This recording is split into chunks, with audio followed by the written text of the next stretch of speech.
তোষামত নয়, ক্ষমতাকে প্রশ্ন করে গণমাধ্যমের কাজ। আমরা প্রশ্ন করতে চাই আপনার হয়ে, জানাতে চাই আপনি যা জানতে চান। শুরু করছি গ্লোবাল টেলিভিশনের নিয়মিত আয়োজন প্রশ্নগুলো সহজ। আমি নাজমুল আশরাফ। এই অনুষ্ঠানে আমরা চলমান নানা ঘটনার তথ্য ও বক্তব্য তুলে ধরি, অতিথিদের কাছে জানতে চাই সেসব তথ্য বক্তব্যের প্রতিক্রিয়া ও বিশ্লেষণ। জুলাই গণ অভ্যুত্থানে মানবতা বিরোধী অপরাধের মামলায় শেখ হাসিনা সহ 3 জনের বিরুদ্ধে আজ আন্তর্জাতিক অপরাধ ট্রাইব্যুনালে চার্জশিট বা অভিযোগপত্র দাখিল করা হয়েছে। অভিযোগ আমলে নিয়ে শেখ হাসিনা এবং সাবেক স্বরাষ্ট্রমন্ত্রী আসাদুজ্জামান খান কামালের বিরুদ্ধে গ্রেপ্তারি পরোয়ানা জারি করেছে আদালত। নির্বাচন কমিশনের নিবন্ধন ফেরত পেতে যাচ্ছে জামাতে ইসলামী। দলটির নিবন্ধন বাতিল করে হাইকোর্টের দেওয়া রায় আজ বাতিল করে দিয়েছে আপিল বিভাগ। বিএনপির স্থায়ী কমিটির সদস্য ডক্টর খন্দকার মোশাররফ হোসেন বলেছেন, ডিসেম্বরের পরে নির্বাচন বিলম্ব হলে ষড়যন্ত্র মাথাচাড়া দিয়ে উঠবে। এছাড়া আজ এক সংবাদ সম্মেলনে প্রধান উপদেষ্টার প্রেস সচিব জনাব শফিকুল আলম বলেছেন, জুনের আগেও নির্বাচন হতে পারে। তিনি ডিসেম্বর থেকে জুন পর্যন্ত প্রত্যেকটা মাস উল্লেখ করে বলেছেন এর যে কোনো সময় হতে পারে। বিএনপি চাইছে ডিসেম্বরের মধ্যে নির্বাচন, আরও অনেকগুলো দল চাইছে ডিসেম্বরের মধ্যে নির্বাচন, কিন্তু ডক্টর ইউনূস চাইছেন জুনের মধ্যে নির্বাচন। তাহলে প্রশ্ন হচ্ছে, ডিসেম্বরের মধ্যে নির্বাচন হলে কি ক্ষতি আর জুনের মধ্যে নির্বাচন হলে কি লাভ? আমাদের আজকের আলোচনার বিষয় হচ্ছে এটা, ডিসেম্বরে ক্ষতি কি, জুনে লাভ কি। আজকের এসব বিষয় নিয়ে আলোচনার জন্য আমাদের স্টুডিওতে আছেন সাবেক সচিব এবং রাজনীতি বিশ্লেষক জনাব আবু আলম মোহাম্মদ শহীদ খান। শহীদ ভাই, আপনাকে স্বাগত জানাচ্ছি। এছাড়াও আমাদের সাথে আছেন ইসলামী বিশ্ববিদ্যালয়ের লোক প্রশাসন বিভাগের অধ্যাপক ডক্টর AKM মতিনুর রহমান। অধ্যাপক মতিন, আপনাকে স্বাগত জানাচ্ছি। আমরা এই সাবেক প্রধানমন্ত্রী সহ যে 3 জনের বিরুদ্ধে আন্তর্জাতিক অপরাধ ট্রাইব্যুনালে চার্জশিট দাখিল করা হয়েছে জুলাই গণ অভ্যুত্থানের মানবতা বিরোধী অপরাধের মামলায়, সে বিষয়ে একটি প্রতিবেদন দেখে আমরা আলোচনাটি শুরু করতে চাই।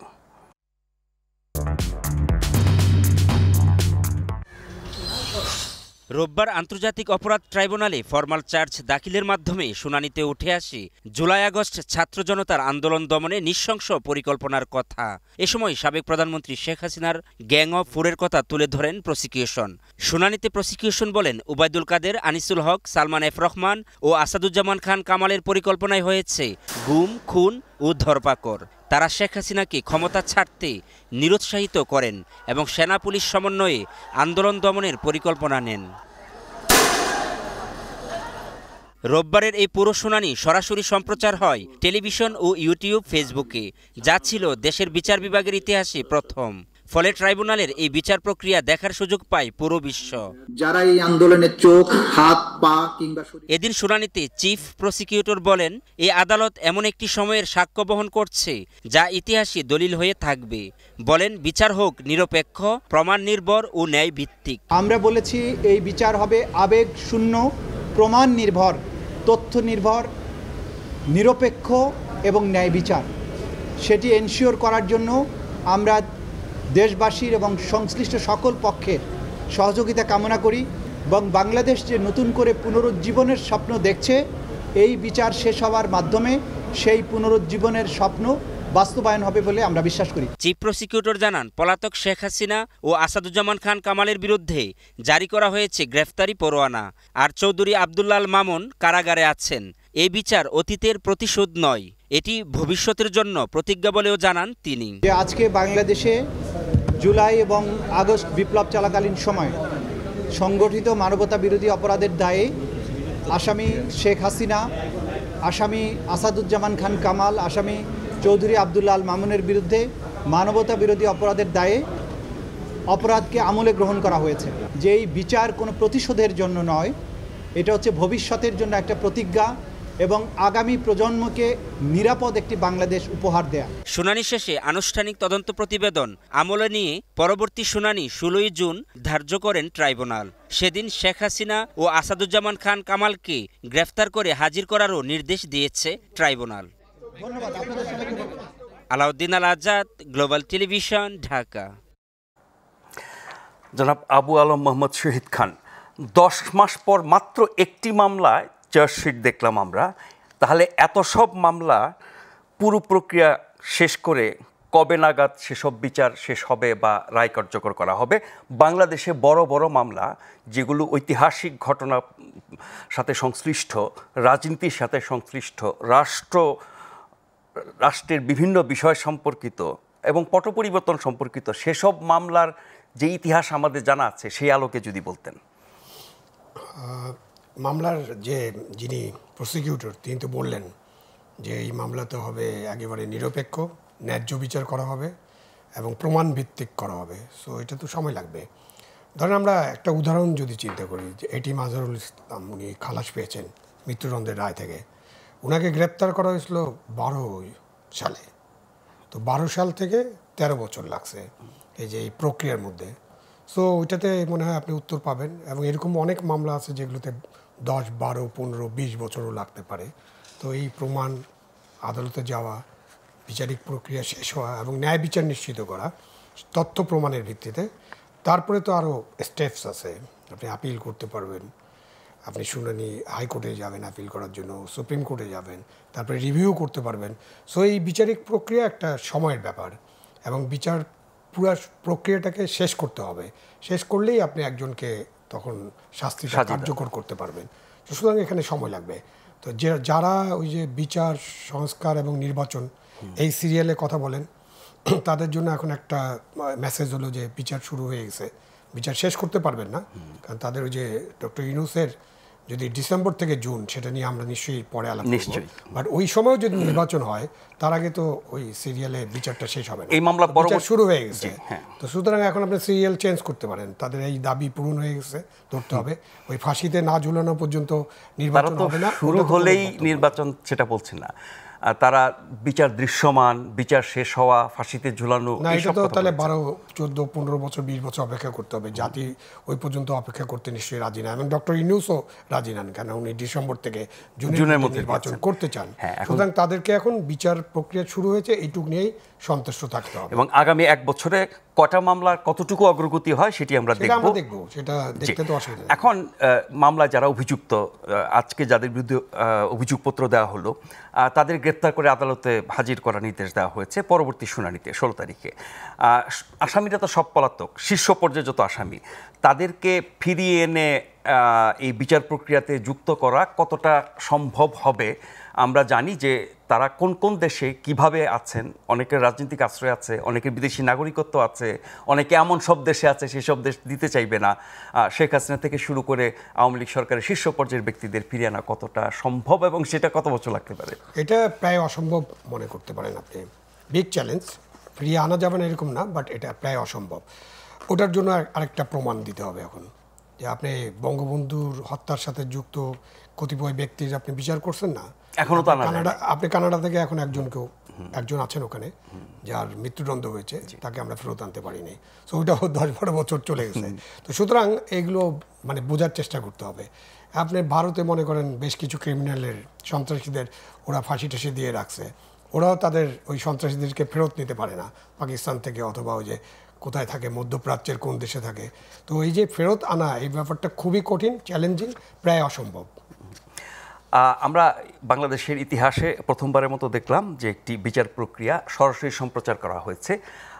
বিচার প্রক্রিয়াকে স্বচ্ছ করতে, মানুষকে অনেক কিছু জানতে দিতে, তথ্য অবাধ করার ক্ষেত্রে এটা কতটা সহায়ক হবে?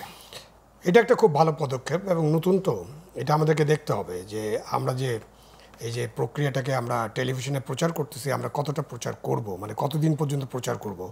শুধুমাত্র আজকে অভিযোগ পড়ে শোনানো এটাই প্রচার করলাম, নাকি এই যে যখন সওয়াল জবাব হবে শুনানি, ওইটাই হলো আসল। এবং সেখানে ওই যে যেটা বলা হচ্ছে যে ন্যায় বিচার হবে, তথ্যের ভিত্তিতে হবে। তো সেখানে আমাদের দেখতে হবে যে যাদেরকে অভিযুক্ত করা হয়েছে তাদের উকিল কারা, তাদের জন্য উকিল দাঁড়ান কিনা, এবং তাদের বক্তব্যটা তারা ঠিকমতো দিতে পারছেন কিনা, এবং সেটাও জাতিকে শোনানো হচ্ছে কিনা। পুরাটাই এখন যখন শুরু করছেন, এটার একটা রিস্ক হইলো আমাদের সরকারের জন্য। এখন যখন শুরু করছেন, এখন আপনি বন্ধ করতে পারবেন না, তাহলে এই পুরো প্রক্রিয়া চলতে থাকবে। এবং এটা খুবই ভালো। একটি মামলার যতগুলো কার্যদিবস থাকবে বা শুনানি বা আদালতের কাজ থাকবে, সেই সবগুলো দিন এবং একই রকম আরও যে অসংখ্য মামলা আছে সে সবগুলোতে একই প্রক্রিয়া। আমরা তো এটা নিয়ে শুরু করছি, সুতরাং হ্যাঁ তাই তো করতে হবে। তো এখন তো পার্লামেন্ট নাই, সুতরাং আমাদের বিটিভির একটা সেকেন্ড চ্যানেল আছে, আমরা এটা পুরোটা করতে পারি, ইচ্ছা করলে করতে পারি। যেটাতে সংসদের কার্যক্রম আমাদের প্রাইভেট চ্যানেলরা যারা আছেন তারাও এগুলো একেবারে সরাসরি সম্প্রচার করতে পারে, কোনো অসুবিধা নেই।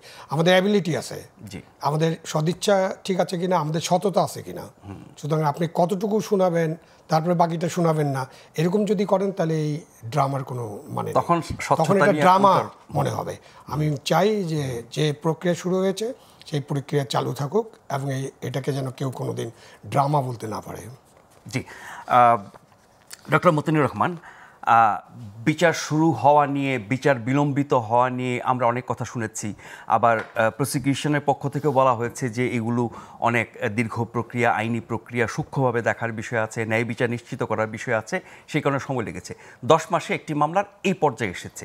আরও যে অসংখ্য মামলা, এই সবগুলো মামলা নিষ্পত্তি কিছুটা ধারণা তো দিলেন জনাব আবু আলম শহীদ খান, কিন্তু আমরা রাজনৈতিক বক্তব্য যেগুলো শুনি যে বিচার যথেষ্ট এগুচ্ছে না, বিচারের গতি নিয়ে প্রশ্ন, বিচার শেষ করে নির্বাচন, তা না হলে বিচার যারা গণ-অভ্যুত্থানে শহীদ হয়েছেন, আহত হয়েছেন, নানাভাবে ক্ষতিগ্রস্ত হয়েছেন, তারা শান্তি পাবেন না, তাদের কাছে কী জবাব দেব।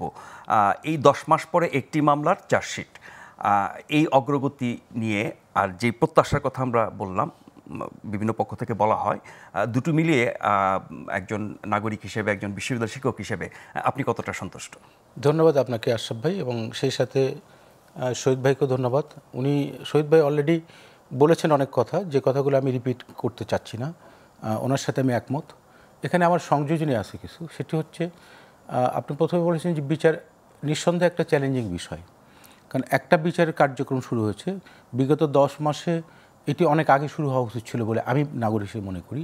যে হত্যাযজ্ঞ ঘটেছে এবং এটি ইতিহাসের সবচেয়ে নারকীয় একটি ঘটনা, এবং যারা শহীদ হয়েছেন বা শহীদ পরিবার যারা, তারা সঙ্গত করার দাবি করতেই পারেন যে বিচারটা আমরা পাবো কিনা। কারণ বিচার, মানুষ যখন ক্ষতিগ্রস্ত হয় তখন বিচার পেলে তার মধ্যে এক ধরনের সান্ত্বনা আসে যে অ্যাটলিস্ট যারা ক্রিমিনালস তারা শাস্তি পেয়েছে। এই 10 মাসে এসে যেটা শুরু হলো, এটি আমি ইতিবাচকভাবে দেখি। তবে এইটা আরও অনেক আগে হলে আরও বেশি খুশি হতাম একজন নাগরিক হিসেবে। পাশাপাশি যেটি প্রসঙ্গ উঠছে যে আপনি বলছেন যে বিচার কার্য সম্পূর্ণ না হলে নির্বাচন, আমি যেটা ব্যক্তিগতভাবে মনে করি, দেখুন এই জিনিসগুলো কিন্তু চলমান, বিচার এবং সংস্কার চলমান প্রক্রিয়া।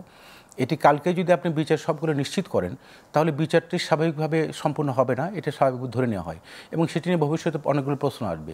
সুতরাং বিচারিক কার্যক্রমগুলো স্বাভাবিক গতি চলতে দিতে হবে, এবং যারা অভিযুক্ত তাদেরকেও আইনের আশ্রয়ের সুযোগ দিতে হবে। এর মধ্য দিয়ে যে সম্পূর্ণ যখন হবে তখন এটি কোনো কোশ্চেন থাকবে না, জনমনেও থাকবে না, এবং যারা সংক্ষুব্ধ হচ্ছেন তাদের ভিতরে থাকবে না, যারা বিচার কাজে যারা ফাঁসির আসামি হবেন হয়তো বা যাবজ্জীবন হবেন অথবা শাস্তি পাবেন, তাদেরও কিন্তু একটা আত্মপক্ষ সমর্থনের সুযোগ দিতে হবে। আমি মনে করি এই দুটিকে জড়িয়ে কখনো নির্বাচনকে এর সাথে সম্পৃক্ত করার কোনো সুযোগ নাই। কী কারণে আপনি নিশ্চয়ই 20 বছর অপেক্ষা করবেন না। আর যদি সেটি প্রধান উপদেষ্টার ডিক্লারেশন অনুযায়ী আপনি চিন্তা করেন, তাহলে উনি বলেছেন ডিসেম্বর টু জুন 26-এ, তো সুতরাং এর ভিতরে নিশ্চয়ই বিচার কার্য সম্পন্ন হওয়ার কোনো সুযোগ নাই। আর যদি এর মধ্যে সব কিছু শেষ করে আপনি নির্বাচন ধরে নেন যে আপনি শুরু করবেন, তাহলে তো আলটিমেটলি কোনোটাই সঠিকভাবে হচ্ছে না বলে ধরে নেওয়া হবে। তো সুতরাং সেটি আমার মনে হয় যে কোনো রাজনৈতিক দলও প্রত্যাশা করেন, এবং যারা বিভিন্ন সময় বক্তব্য বলেন তারা নিশ্চয়ই বোঝেন এই জিনিসগুলো, এটা সম্ভব নয়। সেই কারণে আমি মনে করি যেটা আজকে শহীদ ভাই বলেছেন, আমিও বলতে চাই যে ট্রাইব্যুনালের যে সরাসরি লাইভ প্রোগ্রামে দেখানো হয়েছে এটি নিঃসন্দেহে ভালো, কারণ আমাদের প্রযুক্তিগত উন্নতির কারণে এটি পৃথিবীতে অনেক এগিয়েছে। ট্রেডিশনাল ওই সিস্টেম থেকে আমরা একটু বের হতে চাই, আউট অফ দ্য বক্সে যেতে চাই। সেই বক্সে যখন আপনি জনমনে যখন এই জিনিসটি নিয়ে আসছেন, তখন সঙ্গত করে মানুষের ভিতরে এক ধরনের কিন্তু তৈরি হবে, যে এক ধরনের ট্রান্সপারেন্সি আসবে। কিন্তু সমস্যাটা হচ্ছে সবগুলো প্রক্রিয়ায় যখন আপনি লাইভে আসবেন তখন কিন্তু এই জিনিসটি ঠিক আছে। যদি কোনো ক্ষেত্রে যেটা বলা হলো সলভ জব যখন ক্রুশিয়াল কিছু ইস্যু, সেটা যদি আপনি না দেখান তখন আপনি মানুষের মধ্যে আরেক ধরনের শঙ্কা আসবে যে আপনি কিছু জিনিস দেখিয়ে মানুষকে হয়তো অনেকভাবে আশান্বিত করেছেন, কিন্তু আবার এটার হতাশার জায়গা রয়েছে যদি আপনি পুরোপুরিভাবে এই জিনিসটি প্রদর্শন না করেন। আমার ধারণা বর্তমান সময়ে যারা এই কার্যক্রমের সাথে জড়িত নিঃসন্দেহে তারা এই জিনিসটা অব্যাহত রাখবেন বলে আমি বিশ্বাস করি। এখন বিচার যেমন একটা বড় বিষয়, 3টি বিষয় তো আলোচনা বেশি শুনি আমরা, বিচার, সংস্কার, নির্বাচন। আমরা নির্বাচন আসছি একটু পরেই। বিচারের অবস্থা, প্রক্রিয়া, একটি মামলার অগ্রগতি আমরা দেখলাম, কিন্তু যারা নিহত হয়েছেন, যারা আহত হয়েছেন, তাদের প্রতি সরকারের মনোযোগ, সেখানে সরকারের ভূমিকা, নিহতদের এবং নিহতদের পরিবার প্রতি সরকারি সহায়তা এবং আহত অনেকেই এখনও হাসপাতালে আছেন। কিছুদিন আগে আপনি জানেন যে জাতীয় চক্ষু বিজ্ঞান ইনস্টিটিউটে হাসপাতালে কিছু ওই অভ্যুত্থানে যারা দৃষ্টিশক্তি হারিয়েছেন তারা হতাশ হয়ে একরকম আত্মহত্যার চেষ্টা করেছিলেন। আরও এরকম ঘটনা আছে বিভিন্ন জায়গায়। তার মানে সরকারের গুরুত্ব কতখানি দেখছেন ওই অভ্যুত্থানে, যার মাধ্য দিয়ে এত বড় পরিবর্তন হলো, সেখানে যারা আত্মদান করলো, যারা নিহত হলেন এবং যারা আহত আছেন, সেই জায়গাটির দিকে আমরা সরকারের যথেষ্ট গুরুত্ব দেখি। আমি ধন্যবাদ আপনাকে। আমি এই জায়গায় দুটি জায়গায় একটু বলতে চাই। এই জায়গাতে মানে আপনি যেটা কোশ্চেনটা তুলেছেন সেটা হচ্ছে, দেখুন, নাম্বার ওয়ান, সরকার এবং এই আন্দোলনে যারা নেতৃত্ব দিয়েছেন, শিক্ষার্থী যারা, সমন্বয়কারী যারা, আপনি দেখবেন যে আমার সুযোগ হয়েছিল গত রমজান ঈদের আগে এই শহীদ পরিবারের 12টি পরিবারে আমি সরাসরি গিয়েছি। কুষ্টিয়া জেলার যে অঞ্চলে যারা ঢাকা বা বিভিন্ন জায়গায় নিহত হয়েছেন তাদের পরিবারের কাছে আমি গিয়েছি এবং আমাদের একটি ফাউন্ডেশন আছে, সেই ফাউন্ডেশনের পক্ষ থেকে আমরা কিছু উপহার সামগ্রী সেখানে প্রদান করেছি। সেখানে এই পরিবারের যে বক্তব্য, সেই পরিবারের বক্তব্য, তার সন্তানকে উনি হারিয়েছেন এবং এটির বিচার যে প্রক্রিয়াই হোক না কেন উনি তো ওনার সন্তানকে ফিরে পাবেন না। এবং অনেক পরিবার আছেন যিনি একেবারে বলা যায় যে বাকরুদ্ধ হয়েছেন, এরকম পরিবারও আমরা দেখেছি। মজার ব্যাপার হচ্ছে যে যারা সমন্বয়কারী, আপনি দেখবেন যে এই বিগত 5 তারিখের পরে 10 মাস প্রায় হতে চলল, এখন পর্যন্ত সুনির্দিষ্টভাবে শহীদ কারা হয়েছেন তার তালিকা কি সরকার এখন পর্যন্ত প্রণয়ন করেছেন? এখনো আপনি কি জানেন? কমপ্লিট হয়নি। আপনি কি জানেন? আমি জানি না। না, 836 জনের তালিকা সরকার প্রকাশ করেছে, বলা হয়েছে, কিন্তু বলা হয় যে 1,500-এর উপরে। এখন কথা হচ্ছে যে এই সুনির্দিষ্ট তালিকা কিন্তু এখনো প্রকাশিত হয় নাই। 1971 সালের মুক্তিযুদ্ধের সময় 30 লক্ষ লোক শহীদ হয়েছে। অনেক মুক্তিযোদ্ধা আছেন জেনুইন মুক্তিযোদ্ধা, তারা অনেকে সার্টিফিকেট নেন নাই। অনেকে মুক্তিযোদ্ধা আছেন যারা মুক্তিযুদ্ধ করেনি কিন্তু সার্টিফিকেট নিয়েছেন। এই কথাগুলো আমরা জানি, মিডিয়াতেও আসছে।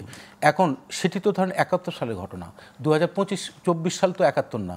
অর্থাৎ এখন তো প্রযুক্তির অনেক উন্নতি হয়েছে। কোন এলাকায় কোন জায়গায় কতজন মারা গেছে, শহীদ হয়েছে, এই তালিকাটা খুব সহজে প্রণয়ন করা উচিত ছিল বা প্রণয়ন করা সম্ভব ছিল, সেটা হয় নাই।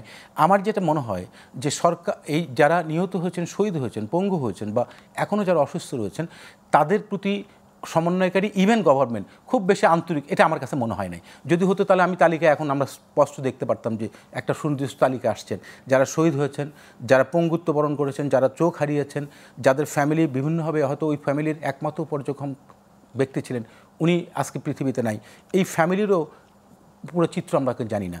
সেই কারণে আমি মনে করি এই আন্দোলনের এটিকে কিছু ব্যক্তি হয়তো আজকে তাদের উপরে দাঁড়িয়ে অন্তর্বর্তীকালীন সরকার গঠিত হয়েছে, তাদের উপর দাঁড়িয়ে হয়তো সমন্বয়কারীরা তাদের একটা রাজনৈতিক দল গঠন করেছেন, কিন্তু এর নেপথ্যে যে যারা নিহত হয়েছেন, শহীদ হয়েছেন, তাদের পরিবারের অবস্থাটাকে সেটা যদি আপনি জনসমক্ষে বা জাতির সামনে এটা যদি উপস্থাপন করতে না পারেন, আমি মনে করি প্রকারান্তরে ওই শহীদ পরিবারের প্রতি, শহীদদের প্রতি অনেক অন্যায় এবং অবিচার আমরা করছি।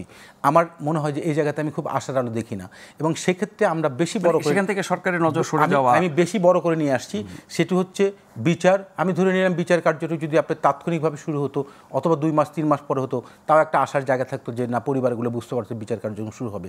10 মাস পরে এসে আপনি একটা ট্রায়াল দেখাচ্ছেন। সংস্কার সেই জায়গাতে রাষ্ট্র কাঠামোর জায়গায় এখন পর্যন্ত দৃশ্যমান কোনো সংস্কার কিন্তু দেখাতে পারেন নাই। ইভেন এই অন্তর্বর্তীকালীন সরকারের যে মেইন যে কথাটি, সেটি হচ্ছে আমি ওই 106-এর যে রেফারেন্স সুপ্রিম কোর্টের, সেখানে আপনি দেখবেন যে ওখানে ক্লিয়ার একটা মেসেজ দেওয়া আছে, মানে সংবিধানের ওই জায়গাতে, সেটি হচ্ছে আপনি নির্বাহী কার্য সম্পন্ন করবেন। কিন্তু সরকারের কাজের ভলিউম যখন আমি বেশি দেখি, সেখানে আপনি মানবিক করিডোর থেকে শুরু করে চট্টগ্রাম পোর্ট থেকে শুরু করে এবং আপনি জাপানে 3000 শিক্ষার্থীকে পাঠিয়ে তাদেরকে, যেটা আজকে শফিক সাহেব তার স্টেটমেন্টে বলেছেন যে 5 বছরে তারা আরও কিছু লোক পাঠাবেন। তার মানে আমি প্রকারান্তরে দেখেছি এই বিভিন্ন অসংলগ্ন কথা। একটা হচ্ছে শফিক সাহেব এক ধরনের কথা বলছেন, যিনি নিরাপত্তা উপদেষ্টা, উনি এক ধরনের কথা বলছেন, আবার আপনার চিফ অ্যাডভাইজারি একটা কথা বলে, অর্থাৎ কারো কথার সাথে কোনো কথা আপনি মিল করে যাবেন না।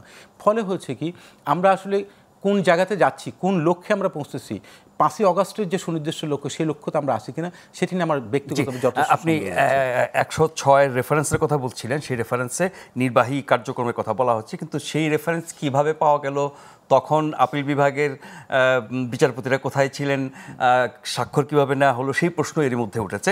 শহীদ ভাই, আপনার কাছে ফিরছি যে আমার আজকের আলোচনার মূল বিষয় যেটি, যে আমরা জানি বিএনপি সহ অনেকগুলো দল ডিসেম্বরের মধ্যে চায় এবং ডক্টর ইউনূসের সরকার আগামী বছর জুনের মধ্যে চায়, কিন্তু আজকে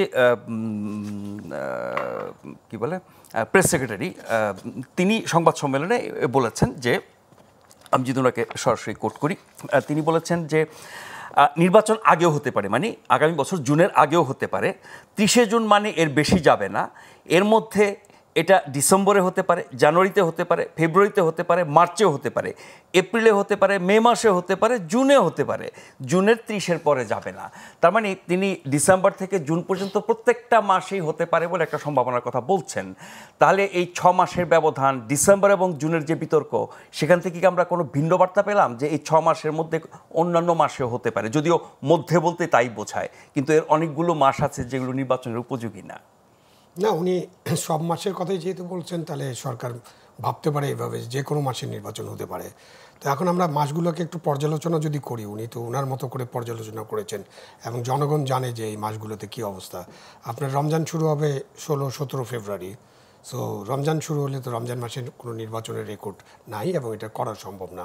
তো ওইটা চলে যাবে মার্চ পর্যন্ত। তারপরে আছে এসএসসি পরীক্ষা, তারপরে আবার আছে কোরবানি ঈদ, মানে ঈদ উল আজহা, তারপরে এইচএসসি পরীক্ষা। আর মে জুন মাসের আবহাওয়া নিয়ে তো আমাদের কথা বলার দরকার নেই, এটা বাংলাদেশে বসবাসকারী এবং পৃথিবীর সবাই জানে যে মে জুন মাসে কী ধরনের আবহাওয়া থাকে, এবং এটা তো আমরা গত কয়েকদিন ধরে দেখলাম, তাই না? তো এরকম সাইক্লোন আসবে, এরকম নিম্নচাপ হবে, উচ্চচাপও হতে পারে কারো কারো এই কারণে। তো বৃষ্টি হবে, বর্ষা হবে, আমাদের কিছু যে এলাকা আছে যেখানে ফ্লাশ ফ্লাড হবে, বিশেষ করে সিলেট অঞ্চল, কিশোরগঞ্জ, ময়মনসিংহ, এসব জায়গায়। এবং কি নর্থ বেঙ্গলও হতে পারে, তিস্তার পানি ছেড়ে দিতে পারে পাশের দেশ, তাদের পানি বেশি হয়ে গেলে। তো নানান সমস্যা। সুতরাং মে জুন মাস বাংলাদেশে নির্বাচনে উপযুক্ত না। গত 75 বছরের ইতিহাস যদি আমরা পর্যালোচনা করি, বা ধরেন ওই ফুল সেঞ্চুরি ধরে নেন, 1901 থেকে যদি আজকে 125 বছরের ইতিহাস পর্যালোচনা করি, ওই জুন মাসে কোনো নির্বাচন হয়নি, একটি নির্বাচন ছাড়া, সেটাও 96-এর 12 জুন। এবং আমরা জানি কেন হয়েছিল। জাস্টিস হাবিবুর রহমান সাহেবের নেতৃত্বে একটা তত্ত্বাবধায়ক সরকার গঠন করা হয়েছিল, ওনার কাছে 90 দিন সময় ছিল, সে কারণে উনি 90 দিনের মধ্যে এটা করেছেন। তো সেই হিসাবে আপনার ফেব্রুয়ারি মাসের মানে 5 তারিখ পর্যন্ত আপনি সময় নিতে পারেন। তো ওই কারণে এইটাও আলোচনা করা যেতে পারে। আলোচনাই যখন হচ্ছে যে আমরা বলে ফেলেছি, এই জন্য আমাদেরকে ডিসেম্বর টু জুন রাখতে হবে কেন? আমরা যদি আলাপ আলোচনা করে ঠিক করতে পারি, তাহলে ওয়াই নট অক্টোবর থেকে এই জানুয়ারির মধ্যে নির্বাচন, এটাও তো হতে পারে। নির্বাচন করা তো সরকারের সদিচ্ছার উপর নির্ভর করে, গডের উপর নির্ভর করে, গভর্নমেন্ট অফ দ্য ডে। তারা যদি সদিচ্ছা থাকে, এবং আমরা এটা মানে এটাও প্রমাণিত, এটাও নিয়ে খুব বেশি আলোচনা করার দরকার নেই যে বাংলাদেশে দলীয় সরকার থাকলে ভালো নির্বাচন হয় না। যখনই আমরা তত্ত্বাবধায়ক সরকার দেখেছি তখনই ভালো নির্বাচন হয়েছে, এটা প্রমাণ হলো 91। যে তত্ত্বাবধায়ক সরকারগুলো অধীনে ভালো নির্বাচন হয়েছে সেগুলো একেবারে নির্দলীয় ছিল, কিন্তু এই সরকারের অনেকের আচরণে কি সেই নির্দলীয় বৈশিষ্ট্য দেখি আমরা? এই সরকার তো একটা নির্দলীয় সরকার হিসেবে গঠিত হয়েছে, এই জন্য এখন এই সরকারের আচরণ নিয়ে কথা হচ্ছে। কারণ এই সরকার থেকে একজন উপদেষ্টা পদত্যাগ করে তিনি একটা দলে যোগ দিয়েছেন, এবং এই সরকারের যে এনসিপি নামে একটা দল, নামই তো আলোচনা করতে পারি আমরা, সেই দলের সাথে সরকারের খুবই ধরম মরম আছে। কেন তারা যখন আন্দোলন করেন তখন তারা একেবারে 144 ধারা তাদের জন্য প্রযোজ্য হয় না। তারা প্রধান উপদেষ্টার বাসভবন পর্যন্ত যেতে পারেন, রাতের বেলাও অবস্থান করতে পারেন, যেখানে পয়লা বৈশাখে ওই রাস্তা দিয়ে হাঁটাই বন্ধ ছিল, এখনও হাঁটা বন্ধ, কেউ ওই রাস্তা দিয়ে হাঁটতে পারে না। যারা রমনা পার্কে হাঁটতে যান তারাও ভিতর দিয়ে যাওয়া আসা করেন, এমনকি স্কুলের বাচ্চারাও ওই রমনা পার্কের ভিতর দিয়ে আসা যাওয়া করতে, ওই রাস্তা দিয়ে যেতে যাওয়া আসা করতে পারেন না। তো ওনাদেরকে পানি খাওয়ানো হয়, ঠান্ডা পানি, এবং ওনাদেরকে খাবার দেওয়া হয়। ওনাদের সাথে আরও কিছু উপদেষ্টার ধরম মহরম আছে, এবং যে দুজন আছেন এখনও ইয়েতে, তাদের কথা মাঝে মাঝে শোনা যায় তারাও পদত্যাগ করে ওই দলে যোগ দেবেন। এবং কেউ কেউ বলেন যে এনসিপি ইউনূস সাহেবের দল। তো আমি এটা চ্যালেঞ্জ করেছিলাম যে আমি তো ভাই বুঝি নেই কেন এনসিপি ইউনূস সাহেবের দল কীভাবে হলো। তার পছন্দের দল বলা যায়। তখন বলেন প্রমাণক হিসেবে তারা বলেন, ড্যাভোসে থাকার সময় উনি বলেছিলেন আমি ছাত্রদেরকে, যেহেতু তারা এত বড় কাজ করেছে, একবার তো উনি বললেন ছাত্ররা তাকে নিয়োগ করেছে, তাদের মধ্যে কয়েকজন উপদেষ্টা পরিষদে ছিল, ছাত্রদের বলেছে তাদের একটা দল করতে। তারা কেন এটার এই যে এত বড় আন্দোলন করলো, এত বড় বিপ্লব করে ফেললো তার ভাষায়, তাদের জন্য তারা কেন সামনে এগোবে না, সেই জায়গাটা তাদেরকে ক্রিয়েট করতে হবে। তো সেই কারণে নানান কারণে তা মনে করা হয় যে এনসিপি আছে ইউনূস সাহেবের দল। তো এইটাতে তো তাদেরকে ব্যাখ্যা দিতে হবে তার দলটা কি। যদি উনি নির্দলীয় এই ক্যারেক্টারটা ওনার না থাকে, তাহলে আমাদের সুপ্রিম কোর্টে যে তত্ত্বাবধায়ক সরকারের রেফারেন্স আছে ওটার একটা ফয়সলা করা উচিত। তাহলে ইউনূস সাহেব যেটা করতে পারেন, তিনি সরাসরি একটা দল করতে পারেন। হি ইজ ভেরি পপুলার, কেন ওনাকে মানুষ চায়, মানে শোনা যায় মানুষ নাকি তাকে 5 বছর চায়, এবং এটা আমরা শুনি না, বাট আমাদের উপদেষ্টারা শুনেন, এমনকি স্বরাষ্ট্র উপদেষ্টার মতো গুরুত্বপূর্ণ ব্যক্তি এবং অন্যরাও শুনেন, এবং আমাদের না, আমরা ঈদের জামাতেও তো এবং ফেসবুকেও এরকম প্রচারণা আছে, প্রচার করেন তারা।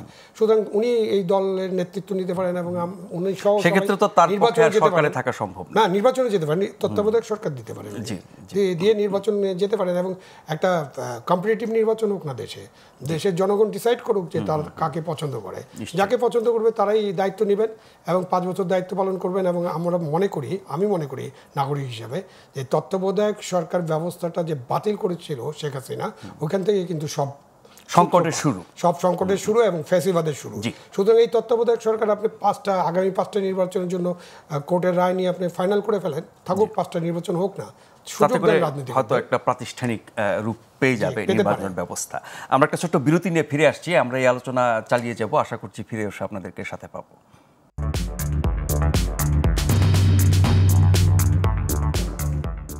ধন্যবাদ আমাদের সঙ্গে থাকবার জন্য। আমরা আজকে আলোচনা করছি আগামী ডিসেম্বরের মধ্যে নির্বাচন হলে ক্ষতি কি, আর আগামী বছর জুনের মধ্যে নির্বাচন হলে লাভ কি। আমাদের সাথে আছেন সাবেক সচিব জনাব আবু আলম মোহাম্মদ শহীদ খান এবং ইসলামী বিশ্ববিদ্যালয়ের অধ্যাপক ডক্টর এ.কে মতিনুর রহমান।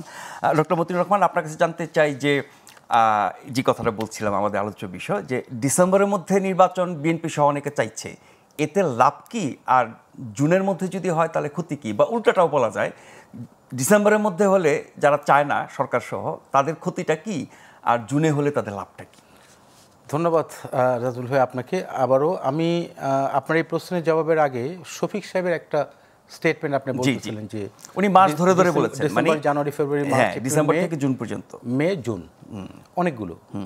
সাধারণত অপশন তো থাকে 1টা 2টা বা 3টা, কিন্তু না মধ্যে যেহেতু ডিসেম্বরের মধ্যে মানে আজ থেকে শুরু করে ডিসেম্বর, জুনের মধ্যে হচ্ছে জুনের আগে যত সময়, মানে আমার একেবারে ডিসেম্বর থেকে জুন পর্যন্ত আমাকে ধরে নিতে হবে যে এর মধ্যে যে কোনো সময় হতে পারে হঠাৎ করে। তো শফিক সাহেব তো এর আগে উনি বলেছিলেন যে ওনাদেরকে বাংলাদেশ এই যে আন্দোলনটা হয়েছে সকল ম্যান্ডেট দিয়েছে, এটা কোনো একটা স্টেটমেন্টে আমার মনে হয় যমুনা টিভিতে উনি একটা টক শোতে কথা বলেছেন। তো উনি আসলে যে কথাগুলো মানে সেই কথাগুলোর উপর পুরোপুরি যে আপনি রিলাই করেন, তাহলে আপনি প্রধান উপদেষ্টার যে বক্তব্য আর ওনার যে স্টেটমেন্ট মেলে না। তো আপনি কার উপরে বিশ্বাস? কিন্তু প্রধান উপদেষ্টা বা উপদেষ্টা পরিষদ কখনোই শফিক সাহেবের বক্তব্য তো ডিজোন করে নাই। হ্যাঁ, এটাও যেরকম সত্য, কিন্তু আসলে ওন করেছেন বা ডিজোন করেছেন, এই যে সমন্বয়হীনতা, এটি তো আমাদের মধ্যে অনেকটা শঙ্কা তৈরি করে, এটা আমি মনে করছি। 1 2 নম্বর কথা হচ্ছে আপনি যেটা বলেছেন লাভ কি ক্ষতি কি, আমি এখানে ডিসেম্বর হলে আমার কিছু লাভ আছে একজন নাগরিক হিসেবে মনে করি, আর জুন পর্যন্ত গেলে আমার কাছে মনে হয় যে এটা ক্ষতি আছে, কারণ ওই সময় নির্বাচনটা হবে না, এটা আমি আশঙ্কা করতে পারি। কেন ডিসেম্বরের মধ্যে ইলেকশনটা হওয়াটা? কারণ আপনি 3 মাস যদি তত্ত্বাবধায়ক সরকার নির্বাচন সফলভাবে করতে পারে, বাংলাদেশের ইতিহাসে তো 3টে নির্বাচন হয়েছে, 91, 96 এবং 2001। 2008 নিয়ে কিছু বিতর্ক আছে, আমি গেলাম না সেখানে, 2 বছর তারা সময় নিয়েছে।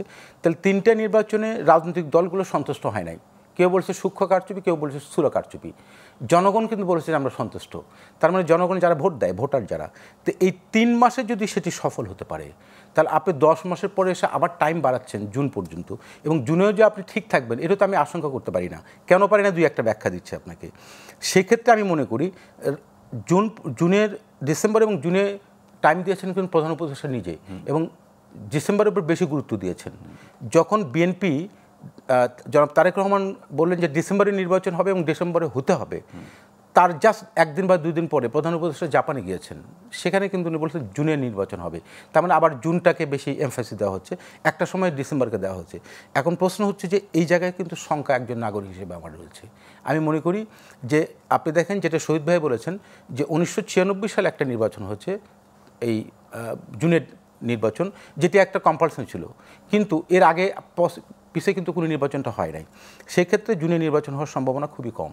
কি কারণে? কারণ বিভিন্ন ন্যাচারাল ডিজাস্টারের কারণে। না, সেটি তো বলেছেন আমি ওই জায়গায় রিপিট, ফেব্রুয়ারির মধ্যভাগ থেকে জুন পর্যন্ত আমি যেটা মনে করি নির্বাচনের অনুপযোগী। আমি ডিসেম্বরটা মনে করি নির্বাচনের জন্য সবচেয়ে পারফেক্ট একটা মাস, এই কারণে যে 1971 সালের 16 ডিসেম্বর কিন্তু আমরা ভিক্টোরি অর্জন করেছি, রাইট, বিজয় অর্জন করেছি।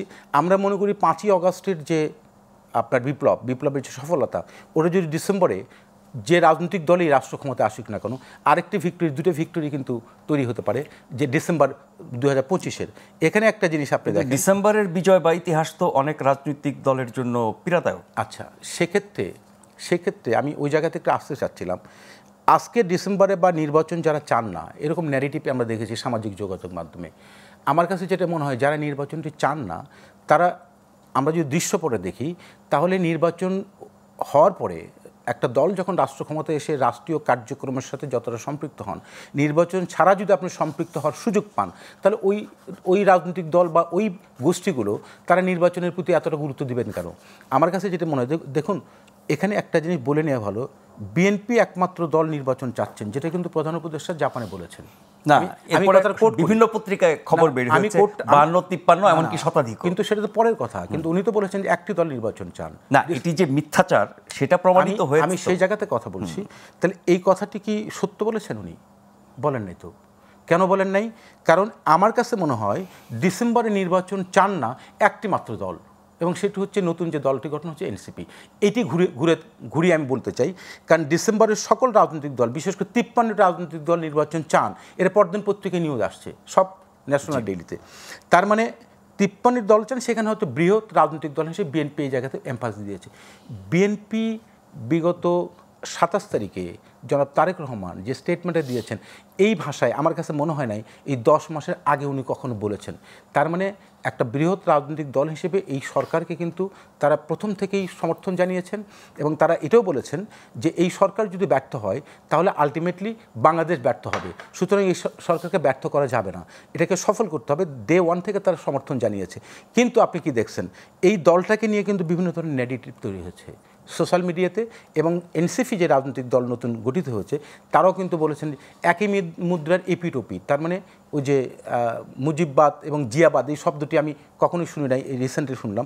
এই কথাগুলোর অর্থ হচ্ছে যে নির্বাচন নিয়ে যে এক ধরনের আপনার টালবাহানা, এটা কিন্তু জনমনে একটা শঙ্কা তৈরি করেছে। সুতরাং আমি ব্যক্তিগতভাবে মনে করি যে প্রফেসর ইউনূস উনি একজন গ্রহণযোগ্য মানুষ হিসেবে দায়িত্ব গ্রহণ করেছেন, এবং আমার ধারণা উনি নিশ্চয়ই ওই জায়গা থেকে সরবেন না, ওনার যে স্ট্যান্ড। কিন্তু এই উপদেষ্টা পরিষদের ভিতরে যে আপনার পক্ষ বিপক্ষ আছে, এটা কিন্তু এখন খুবই প্যান্ডোরা বাক্স ওপেন হয়ে গেছে, কেউ চান কেউ চান না। কিন্তু দিন শেষে আপনাকে যে নিশ্চিত চিন্তা করতে হবে, বাংলাদেশের মানুষ কি চান। বলেন যে বাংলাদেশের মানুষ চাচ্ছেন না, তাহলে আপনি নির্বাচন দেন। যেটি শহীদ ভাই বলেছে, আমি এক জায়গায় আসি, আপনি সংস্কার এবং বিচার এটিকে একটা জায়গায় রাখেন। বিচারের কার্য চলবে, সংস্কারও চলমান প্রক্রিয়া চলবে, কিন্তু নির্বাচনকে আপনি ফার্স্ট প্রায়োরিটি দিতে হবে। কি কারণে? এই নির্বাচন শুধুমাত্র আজকে ইস্যু আসছে তা না, বিগত 17টি বছর কিন্তু বাংলাদেশে কোনো নির্বাচন ওই অর্থ হয়নি যেখানে জনগণ স্বতঃস্ফূর্ত ভোট দিতে পেরেছে। সুতরাং এই নির্বাচনকে কেন্দ্র করে কিন্তু আন্দোলনটা শুরু হয়েছে, রাজনৈতিক দলগুলো আন্দোলন করেছে, তাকে কেন্দ্র করে গুম খুন হত্যা এগুলো হয়েছে। এবং দুর্ভাগ্যজনকভাবে আমি এই কথাটা বলতে দ্বিধাবোধ করব না যে বিএনপির মতো একটা রাজনৈতিক এবং তার যে অঙ্গ সংগঠনগুলো, তারা কিন্তু ওই প্ল্যাটফর্মে থেকে আন্দোলন করেছে। ওই প্ল্যাটফর্মে আন্দোলন করতে গুম হয়েছে, ওই প্ল্যাটফর্মে আন্দোলন করতে গিয়ে তারা খুন হয়েছে, ওই প্ল্যাটফর্মে আন্দোলন করে তারা 60 লক্ষ মামলাও খেয়েছে। কিন্তু অনেক রাজনৈতিক দল আপনি দেখবেন যেটা কিন্তু তার সব প্ল্যাটফর্মে বসে কিন্তু কোনো আন্দোলন করে নাই। বিএনপি কিন্তু এই জায়গাগুলো ফেস করতে হয়েছে। সুতরাং আজকে এসে যদি কেউ মনে করে যে বিএনপি নির্বাচন চাচ্ছে, বিএনপি তো বলে নাই, আমি আরেকটা টক শোতে বলেছি যে আপনি ক্ষমতা ছেড়ে দেন আমরা গিয়ে বলবো, তা তো বলে নাই। বিএনপি চাইছে নির্বাচন দেন, জনগণ যাকে খুশি ভোট দেবে উনি রাষ্ট্র ক্ষমতা আসবে। সেক্ষেত্রে প্রফেসর ইউনূস সম্পর্কে যদি ফেসবুকে যদি আপনি দেখেন, 5 বছর নয় 10 বছর উনি আজীবন ক্ষমতা থাকবেন। আমি এটাকে স্যালুট করি। কী কারণে জানেন? কারণ বাংলাদেশ বহুদলীয় গণতান্ত্রিক একটি চর্চার দেশ, যেটি দীর্ঘদিন যাবত এই চর্চাটা বন্ধ ছিল, এবং এই চর্চাটা 1975 সালের পরে শহীদ রাষ্ট্রপতি জিয়াউর রহমান এই যাত্রা শুরু করেছিলেন। এই গণতান্ত্রিক যাত্রায় বহুদলীয় রাজনৈতিক ব্যবস্থায় প্রফেসর ইউনূস সাহেবের কিন্তু সুযোগ রয়েছে যে এই রাজনৈতিক দলে অংশগ্রহণ করা। আমি মনে করি যে আপনি যদি রাজনৈতিক কারো উচ্চবেশ থাকে, উনি যদি গ্রহণযোগ্য ব্যক্তি হন, ওনাকে যারা চাচ্ছেন, আমি তাদেরকে অনুরোধ করব এই নতুন রাজনৈতিক দল যেটি গঠিত হচ্ছে, এই দলের প্রধান চেয়ারম্যান করে দেন, ওনাকে নেক্সট ইলেকশনে ওনাকে অংশগ্রহণ করতে দেন। আমরা মনে করি একটা প্রতিযোগিতামূলক ইলেকশনের মধ্য দিয়ে যদি জনগণ তাকে চায়, উনি রাষ্ট্র ক্ষমতায় যাবেন, আমার মনে হয় যে যতদিন পর্যন্ত জনগণ চাবে উনি করবেন। কিন্তু নির্বাচন ব্যবস্থার যে সংস্কার, যেটি শহীদ ভাই বলেছেন শহীদ ভাই বলছে 5টি টার্ম ইলেকশন। আমি মনে করি যতক্ষণ পর্যন্ত বাংলাদেশে গণতান্ত্রিক চর্চা, গণতান্ত্রিক প্রতিষ্ঠানগুলো বিশেষ করে এটি যতক্ষণ প্রাতিষ্ঠানিক রূপ না পাবে ততদিন পর্যন্ত এই ব্যবস্থা চলতে পারে। এই ব্যবস্থা চলা উচিত। শহীদ ভাই, 6 মাস বেশি পেলে সরকারের এমন কি লাভ? সেটা তো সরকার এই যে সংস্কারের কথা বলে, গত 10 মাসে সংস্কারের যে অবস্থা আমরা দেখেছি, এখন যে পর্যায়ে আছে, ঐক্যমত কত দূর আমরা এখনো জানি না। সেই জায়গায় বাড়তি 6 মাসে কি অনেক কিছু অর্জন করা যাবে সংস্কারের ক্ষেত্রে, যেটি সরকার কারণ হিসেবে উল্লেখ করে? না, এটা আসল কারণ না। না, ডক্টর ইউনূস কিন্তু সবশেষে এটা বলেছেন, ডিসেম্বরে হলে অল্প সংস্কার করা যাবে, জুনে হলে আর একটু বেশি করা যাবে। সেই অল্প সংস্কারই তো এখনো পর্যন্ত বুঝতে পারলাম না, মানে আমাদের মাথায় ঢুকলো না, আমরা জানি না। সেই অল্প সংস্কারটা একটু জানতে পারলে তো সুবিধা হতো, যে অল্প সংস্কার করলে কি হবে দেশের অবস্থা, আরও বেশি সংস্কার করলে জুন, এই তো কথাটা। এই আরও বেশি সংস্কার, অল্প সংস্কার, কোনো সংস্কারই বুঝতে পারছি না আমরা। তো নির্বাচন 6 মাস যদি পিছিয়ে দেয়, কার লাভ হবে, কার ক্ষতি, এটাই তো আজকে আলোচনা। এখন এটার তো অ্যাজামশন করতে হয়, অ্যাজামশন করার আমি অ্যাজামশন করার পক্ষপাতী না, কিন্তু লাভ তাদেরই বেশি যারা নতুন দল করেছেন, যারা জনগণের কাছে ভোট, এই যে কেবল আজকে একটা দলের রেজিস্ট্রেশন পেয়ে গেলেন না, কিন্তু সেই দল রেজিস্ট্রেশন না পাওয়ার আগে কি অন্য কোনো কাজ করতে পারেন নাই, সারাক্ষণই তো কাজ করছে, এবং তাদের ক্ষমতা, তাদের যে সাংগঠনিক প্রবৃদ্ধি, এটা অনেক হয়েছে না, বৃদ্ধি পেয়েছে, সুতরাং তারা তো কাজেই ছিলেন। তো এই কোনো দল আছে যারা একটু নতুন দল করেছেন অথবা কম ভোট পান, কম জনপ্রিয়তা আছে, নতুন দল না, এখন থেকে 6 মাস আরো বেশি, এখন থেকে তো ডিসেম্বর পর্যন্ত ধরেন। না, আমি বলছি যে বেশকমটা যেহেতু 6 মাস, হ্যাঁ, 6 মাসের মধ্যে আরেকটু উন্নতি করতে পারবেন, এরকম তারা ধারণা করতে পারেন। না হলে এই হঠাৎ করে জুন জুন জুন এটা কেন করছেন, এটা একটা ধারণা করা যায় যে যাদের জনপ্রিয়তার বাড়ানোর চেষ্টা করছেন, যাদের একেবারে ওই যে তাদের ভোট টোট তো 5-6%, 7%, এনসিপির কত ভোট জানি না, পরে দেখা যাবে, এখন তো মার্কাই পায়নি, রেজিস্ট্রেশন হয়নি, তো এগুলো সব কিছু সম্পন্ন করার জন্য হয়তো তারা সময় চান, বাট ওনাদের সময় চাওয়ার জন্য নির্বাচন পিছাতে হবে বা নির্বাচন জুনে নিয়ে যেতে হবে, এটা হতে পারে না। আর যেই 4টি মাসের হিসাব আপনি দিলেন, এটা অনেকদিন ধরে আলোচনা হচ্ছে যে এই সময় বিশেষ করে ফেব্রুয়ারির মধ্য থেকে শুরু করে জুন পর্যন্ত উপযোগী না। এটা কি সরকার পক্ষ বা ডক্টর ইউনূস এটা জানেন না? নিশ্চয়ই জানেন, জানবেন না কেন, তাদের সামনেই তো হবে। আপনি তো রমজান আজকে তো প্রেস সেক্রেটারি একদম মাস উল্লেখ করে বলেছেন, ইচ্ছা করলে তো রমজান মাস পরিবর্তন করা যাবে না, এটা তো চাঁদ দেখার উপর নির্ভর করবে, তাই না? ইচ্ছা করলে তো এসএসসি পরীক্ষা বন্ধ করে দিতে পারবেন না, পারেন, সরকার মনে করবে যে জুনে আমি নির্বাচন করবো বা মার্চে করবো, তখন এসএসসি পরীক্ষা আর 1 মাস পিছিয়ে দিলাম, এটা সরকার করতে পারেন, কিন্তু এটা সরকার করাটা তো অন্যায় হবে, কারণ যারা পরীক্ষা দেবে তাদের তো একটা টাইম ফ্রেম আছে, আমাদের তো একটা একাডেমিক ক্যালেন্ডার আছে, একাডেমিক ক্যালেন্ডারগুলোতে তো আমরা নষ্ট করতে পারবো না। এসএসসি পরীক্ষা, এইচএসসি পরীক্ষা, রমজান, এই আবহাওয়া, এগুলোকে তো বিবেচনা করতে হবে। এটা জানে না এরকম না, এখন আমি জেনে শুনে বিষ করেছি পান, অথবা আমি জেনেও না জানার পান করছি, এটাও হতে পারে। এখন এই আলোচনা হোক। হ্যাঁ, জুনের ব্যাপারে সরকারের এত কঠোর অবস্থান বা জুনকে এত বেশি গুরুত্ব দেওয়ার পেছনে অন্য কোনো এজেন্ডা আছে কিনা, এরকম আলোচনাও আছে, যেমন করিডোর, বন্দর, বিতর্কিত দুটো বিষয়, সেগুলোর কোনো অ্যাচিভমেন্টের লক্ষ্য কিনা। প্রথমত এই জোর, মানে জোর দেওয়াটা সন্দেহজনক, এটা বিশ্বাস ভঙ্গ হয়ে যায়, মানুষের আস্থা চলে যায়, তো এগুলো তো বুঝতে হবে। করিডোরের সাথে এটা কানেক্টেড না, কেন করিডোর তো অলমোস্ট গন এই কারণে যে করিডোরের ব্যাপারটা তো যেভাবে বলা হয়েছিল, তারপরে তারাই ব্যাক ট্র্যাক করেছেন, তাই না? আমরা খলিলুর রহমান সাহেবকে, ওই যে আমাদের সেনাপ্রধান যখন দরবারে স্টেটমেন্ট করলেন, নানা ফ্যাক্টরের কারণে আমরা যদি মনে করি যে এটা আপাতত স্থগিত রাখা হয়েছে, বাতিল করা হয়েছে কি বলা যাবে, বা ওখান থেকে সরে এসেছে সরকার পুরোপুরি? যেমনটা আমি মনে করি যে ধরেন সেনাপ্রধান যেভাবে বলেছেন, এবং সেনাবাহিনী যেহেতু সেনাপ্রধানের নেতৃত্বে এখনো, এবং সকল রাজনৈতিক দল, এবং রাজনৈতিক দল তো বাইরেই আছে, আমি এটা তো ইম্পর্টেন্ট একটা করিডোর, মানে হচ্ছে ওখানে একটা নিরাপত্তার ব্যাপার আছে, এবং সেনাবাহিনীকে ওখানে অংশগ্রহণ করতে হবে। তো সেনাবাহিনীর পক্ষ থেকে যদি বলা হয় যে আমরা করিডোরের বিষয়ে নেগেটিভ, তাহলে তো এইটা করা যাবে না, করতে পারবে না, কোনো সরকারই করতে পারবে না। এটা যদি একেবারে মানে গণতান্ত্রিক উপায় নির্বাচিত রাজনৈতিক সরকারও হয়, তাদেরকে কিন্তু এই বিষয়টা নেগোশিয়েট করতে হবে সকলের সাথেই, কারণ এটা একটা এমন ইস্যু যে এটা জাতীয় ইস্যু। জাতীয় ইস্যুতে কোনো রাজনৈতিক দল যদি ক্ষমতায় থাকে, ধরেন আমরা ডিসেম্বরে নির্বাচন করলাম, তারপরে করিডোরের প্রশ্ন আসলো, তখনও কিন্তু জাতীয় মতৈক্য করতে হবে। ঐকমত্য না ছাড়া আপনি করিডোরের ব্যাপারে সিদ্ধান্ত নিতে পারবেন না। বন্দর আপনি দিতে পারেন, মানে বন্দরটা যেভাবে বলা হয়েছে কারেক্টলি হয়তো বলা হয়নি, এখন তারা অনেকেই এটার ব্যাখ্যা দিচ্ছেন, কিন্তু আমাদের যদি বন্দরের যদি ওই যে কন্টেইনার টার্মিনাল, এটা কিন্তু আমরা 1 বছর আগেই একটা প্রাইভেট কোম্পানিকে অপারেট করতে দিয়েছি, তারা ভালো কাজ করছে না।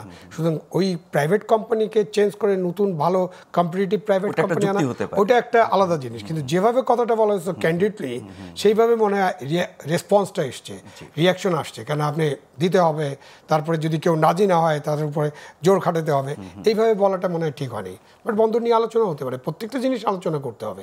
আপনি যদি বড় কোনো ইস্যু, ওই যে 106 এর বাইরে যে আপনি যখনই কোনো বড় ইস্যুতে যাবেন তখনই কিন্তু স্টেক হোল্ডারদের সাথে আলোচনা করতে হবে। সেই জন্য সবচেয়ে ভালো, সেই জন্য আবার আমরা ব্যাক টু স্কোয়ার নাম্বার 1, সেই জন্য সবচেয়ে ভালো একটা নির্বাচনের আয়োজন করা ডিসেম্বরের মধ্যে, অক্টোবরেও করা যেতে পারে। এখন অক্টোবর তো আলোচনায় নাই, অক্টোবরে করলেও কোনো অসুবিধা নাই। করে এই যে বর্তমান যে চ্যালেঞ্জগুলো আছে, বর্তমান যে সংকট সৃষ্টি হচ্ছে রাজনৈতিক, সামাজিক, অর্থনৈতিক, আইন শৃঙ্খলা, মবের মুল্লুক, এইসব থেকে যদি জাতিকে মুক্তি দিতে হয় তাহলে নির্বাচনই একমাত্র পথ। জি, বিরতিতে যাওয়ার আগে অল্প একটু সময় আছে, আপনি যদি বলতেন। ডক্টর খন্দকার মোশাররফ হোসেন বলেছেন যে ডিসেম্বরের মধ্যে না হলে বা বিলম্বিত হলে ষড়যন্ত্র মাথাচাড়া দিয়ে উঠতে পারে। কি ধরনের ষড়যন্ত্র হতে পারে আপনার? এটা আসলে আমি ডক্টর খন্দকার মোশাররফ স্যারই বলতে পারবেন উনি কি ষড়যন্ত্র আশঙ্কা, আপনি আশঙ্কা করেন। আমি ব্যক্তিগতভাবে মনে করি ডিসেম্বর, ওনার আশঙ্কা করাটা অমূলক নয় আমি মনে করি। কারণ যেহেতু জানুয়ারি টু জুন যে সময়টা আমরা দেখছি, সেখানে আসলে নির্বাচন যে হবে না, এটা আমরা যেমন আশঙ্কা করতে পারি, এবং সে কারণে কিন্তু এটাও আশঙ্কা করতে পারি ওই সময়টা নির্ধারণ করার অর্থ হচ্ছে নিশ্চয়ই নেপথ্যে এমন কিছু ইস্যুসগুলো আছে যেগুলো আমরা জানি না। যেমন আপনি এখানে বলছেন যে শহীদ ভাইয়ের কাছে করিডোর, আসলে করিডোর থেকে ফিরে এসে কিন্তু প্যাসেজের কথা বলেছেন। আমি আসলে নানান ভাষায় বলার চেষ্টা রাইট, আমি এই জায়গায় এখানে একটু বলি, সেটা হচ্ছে আপনি যাদের সাথে এই চুক্তিটা করতে মানে এই করিডোর দিতে যাচ্ছেন, সেখানে রাখাইন এবং আপনার ওই যে কি বলে যায়, যারা নন স্টেট আর্মি, মানে যেটা আরাকান আর্মি, তো সুতরাং তাদের সাথে চুক্তি করবেন, নন স্টেট আর্মির সাথে আপনি চুক্তি করবেন, একটা রাষ্ট্রের সাথে রাষ্ট্র চুক্তি হতে পারে না। আর সবচেয়ে গুরুত্বপূর্ণ বিষয় হচ্ছে এই জিনিসটা তো দেশের স্বাধীনতা সার্বভৌমত্ব সরাসরি জড়িত। সেখানে যদি স্টেক হোল্ডারের সাথে আলোচনা না করে আপনি যদি সিদ্ধান্ত দেন, এই সিদ্ধান্ত কিন্তু আপনার ওই মানে টার্মস অ্যান্ড রেফারেন্সের মধ্যেও নাই। সুতরাং এই জাতীয় ইস্যুগুলো কিন্তু সেই কারণে হয়তো অনেকে আশঙ্কা করেন যে নতুন করে ষড়যন্ত্র হতে পারে। আরেকটি জিনিস সেটা হচ্ছে আইন শৃঙ্খলা পরিস্থিতি এখনো স্বাভাবিক না, এবং এই স্বাভাবিক না কারণে যে কথা বলছে মপতন্ত্র বা অন্যান্য ক্ষেত্রে যেগুলো আসছে, আজকে আমি দেখলাম যে সেনাবাহিনীর সাথে এই যে আপনার সমন্বয়কারী সার্জিসের একটা হচ্ছে, এক ধরনের আপনার বাকবিতণ্ড হচ্ছে। তো সুতরাং এই বিষয়গুলো তো এন্ডলেস চলতে পারে না। আপনি যদি কোনো ক্রাইম হয়, এটা তো হয়েছে, এনাফ ইজ এনাফ। এখন আইনের প্রতি আপনার শ্রদ্ধাশীল হতে হবে, এবং আইনের মাধ্যমে যার যে কৃতকর্ম তার জন্য সেটা বিচার ব্যবস্থা হবে। কিন্তু আপনি যদি প্রত্যেকটি জিনিস এখন ওই ধারাবাহিকতা 10 মাস পরেও সে ওই জায়গাতে আপনি যান, তাহলে বিশৃঙ্খলা কিন্তু বাড়ার সম্ভাবনা থাকে। তার একমাত্র পথ হচ্ছে নির্বাচন, এবং নির্বাচন একটা স্থিতিশীলতা দরকার। বাংলাদেশের সবচেয়ে গুরুত্বপূর্ণ হচ্ছে স্থিতিশীলতা। এটি সত্য যে আপনি গত কয়েকদিন আগে প্রফেসর ইউনূস সাহেব বলেছেন যে আমি এখন পর্যন্ত কিন্তু মানে সে কমফোর্ট ফিল করছে না নির্বাচন দেন, এই শব্দটি আপনারা মনে হয় মিডিয়াতে আসছে, কমফোর্ট ফিল করছেন না। তার মানে কমফোর্ট ফিল কবে করবেন আমি জানি না। তো সুতরাং কমফোর্ট ফিল কেন করতে পারছেন না, এবং সেখানে সরকারের ভিতরে সমন্বয়হীনতা রয়েছে, এটি যেরকম সত্য। তো এই অবস্থা যদি কন্টিনিউসলি চলতে থাকে, তাহলে ওই যে ষড়যন্ত্র তত্ত্ব যে কথাটি আসে, এই কথাটি কিন্তু অনেক সময় শুধু অমূলক নয়, এটা থেকে যায়। সেক্ষেত্রে আমার মনে হয়, যদি আমি মনে করি, আমি মিন করে থাকি যে আমি আসলে একটা নির্বাচিত সরকারের হাতে ক্ষমতাটি হস্তান্তর করে জনগণ যাকে নির্বাচন করবেন, তাহলে বাংলাদেশে একটা স্থিতিশীলতা আসতে, এবং যেটা যত দ্রুত সম্ভব আমার মনে হয় সেই কাজটি করা। আরেকটি জিনিস সেখানে ইঙ্গিত করতে, জুলাই যে চার্টার যে কথা বলা হচ্ছে, আমার মনে হয় যে সকল বিষয়ে সংস্কার করতে চান সকল রাজনৈতিক দল সেখানে স্বাক্ষর করুক, এই কাজগুলো ধারাবাহিকভাবে চলবে কন্টিনিউয়াসলি। যারা রাষ্ট্র ক্ষমতা মানে যেগুলো নিয়ে ঐক্যমত হয়েছে সেগুলো উপরে প্রকাশিত হোক, যেগুলো হয় নাই তার জন্য অপেক্ষা না, সেগুলো প্রকাশিত হোক। যেগুলো হয়তো এই মুহূর্তে সম্ভব নয়, যে ছোট সংস্কার আর বড় সংস্কার, কম সংস্কার বড় সংস্কার, আমার কথা হচ্ছে ওইগুলো চার্টারে থাক, ধারাবাহিকভাবে স্পেসিফিক্যালি বলা হচ্ছে, ধারাবাহিকভাবে আসুক। কিন্তু আমরা এখনো পর্যন্ত আমি নিজেও বুঝতে পারিনি যে ছোট বলতে কোন জিনিসগুলো ছোট বলা হচ্ছে, বড় বলা হচ্ছে, সুস্পষ্ট করে বলা এখন পর্যন্ত ক্লিয়ার না। আমরা জানি যে কতগুলো কমিশন, কতগুলো জালের ভিতরে, কতগুলো নিয়ে ঐক্যমতের চেষ্টা করা হচ্ছে, সেখান থেকে তো আলাদা করে বলতে পারতো যে এই 10টা নিয়ে আমরা করব। দুর্ম জালের ভিতরে যে আপনি নির্বাচনটাকে দোলাচ্ছেন, এটি কিন্তু একটা শঙ্কা, সন্দেহ, নিশ্চয়ই সেটা একটা আশঙ্কার কারণ। একটা বিরতি নিয়ে আমরা ফিরে আসবো, আশা করছি এবারও আপনাদেরকে ফিরে এসে সাথে পাবো।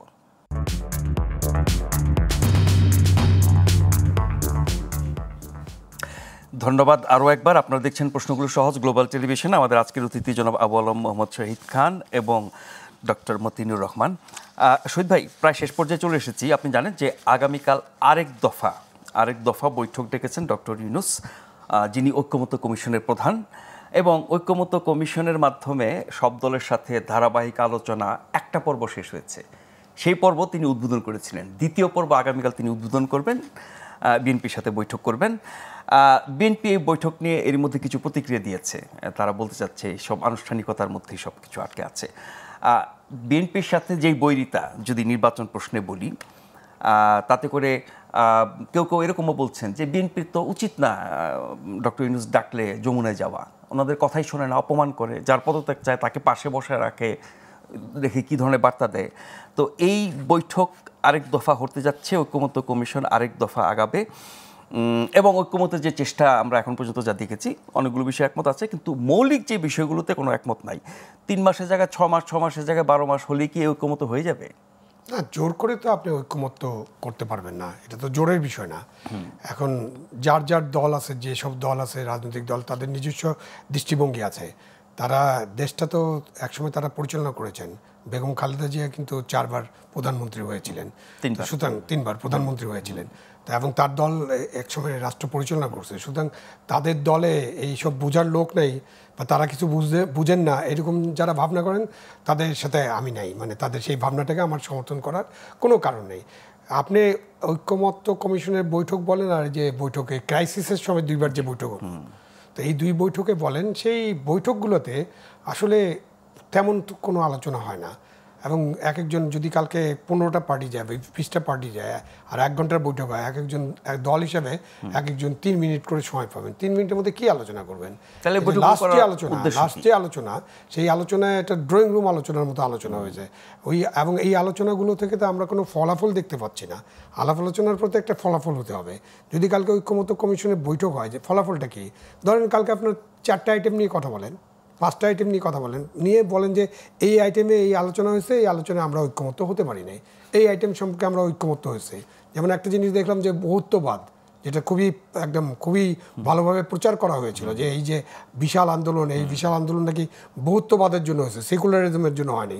তো আমার কাছে খুব ভালো লেগেছিল যে সেকুলারিজম বলতে আমরা কি বুঝি না, এটা নিয়ে একটা সমস্যা হয়। তাহলে বহুত্ববাদটা খুবই ভালো জিনিস, পৃথিবীর অনেক দেশে বহুত্ববাদ আছে। তো দেখা গেলো এখন জামাত, এনসিপি এবং বিএনপি এই ব্যাপারে ঐক্যমত্য হয়েছে, তাহলে এটা ঐক্যমত্য হলো যে বহুত্ববাদ থাকবে না, তাহলে কি থাকবে সেটা ঠিক করতে হবে। তো সেইভাবে আপনি 1 বাই 1 আলোচনা করে প্রকাশ করে দেন যে আমরা এই বিষয়ে ঐক্যমত্য হয়েছে এবং এই বিষয়গুলো আমাদের ঘোষণাতে থাকবে। সেটার নাম জুলাই ঘোষণা না অক্টোবর ঘোষণা, যা ইচ্ছা তাই দেন। এবং সেই ঘোষণাতে, যেটা মতিন রহমান বললেন, যে এই ঘোষণাতে এগ্রিমেন্ট একটা হতে হবে, একটা সাইন ডকুমেন্ট হতে হবে, যেটা আমরা 90 সালে হয়নি। এর তাড়াহুড়ার কারণে 2টা বড় দল বলেছিল হ্যাঁ আমরা এই 3 জোটের রূপরেখা এই অনুযায়ী কাজ করব, কিন্তু এটা সাইন ডকুমেন্ট ছিল না। তো এবার আমরা একটা সাইন ডকুমেন্ট করতে পারি এবং এটা টিভিতে প্রচার হবে, যখন সাইন টাইন হবে পুরো জিনিসটা। এই যে আজকে যেমন বিচার কার্য যেরকম টিভিতে প্রচার করা হলো, টিভিতে প্রচার হোক, তাহলে হবে কি যে দলগুলো এটা সাইন করবে তাদের উপর একটা দায়িত্ব পড়বে, তাদের একটা দায় হবে যে তারা এই বিষয়ে কাজ করবেন। কারণ অনেক সংস্কার আছে যেটা অনেক দিন ধরে করতে হবে। প্রপোর্শনাল রিপ্রেজেন্টেশন, এই ব্যাপারে ঐক্যমত্য হওয়ার কোনো কারণ নেই, আমি নিজেই বুঝি। এখন বিএনপি না বুঝার তো কোনো কারণ নেই। প্রপোর্শনাল রিপ্রেজেন্টেশন এখন চালু করার কোনো সুযোগ নেই, বিকজ তাহলে সংবিধান পরিবর্তনের ব্যাপার আছে। সংবিধানে হাত দেওয়ার বিষয়ে বিএনপি রাজি হবে না, কারণ হাত দেওয়া উচিত হবে না এখন। আপনি যদি সংবিধান পরিবর্তন করতে চান, যখন পার্লামেন্ট নির্বাচন হবে সেখানে যায় পরিবর্তন করেন। আর প্রপোর্শনাল রিপ্রেজেন্টেশনের শুভঙ্করের ফাঁকিটা কি? তাহলে বিএনপিকে যদি গভর্নমেন্ট ফর্ম করতে হয়, তাকে 50% ভোট পেতে হবে। 50% ভোট না পেলে সে 150 পাবে না, 150 না পেলে সে গভর্নমেন্ট ফর্ম করতে পারবে না, তখন এটা হ্যাং পার্লামেন্ট হবে। তো বিএনপি কেন এটাতে রাজি হবে? অকারণে তো রাজি হওয়ার কোনো কারণ নেই। তো এইরকম আবার দ্বিকক্ষ, সেটাও তো পরে করতে হবে। তো তাদের অনেক কিছু আছে যেটা নিয়ে আলাপ আলোচনা করে একটা ঐক্যমতে পৌঁছে, যতটুকু সম্ভব ঐক্যমতে পৌঁছে একটা ভালো নির্বাচন, কোড আনকোড, এবং ভালো নির্বাচন আমরা সবাই বুঝি কোনটা ভালো নির্বাচন। একটা ভালো নির্বাচন করার জন্য ডক্টর ইউনূস ডিসেম্বরের মধ্যে একটা ভালো নির্বাচন করলেই সব কুল রক্ষা পাবে।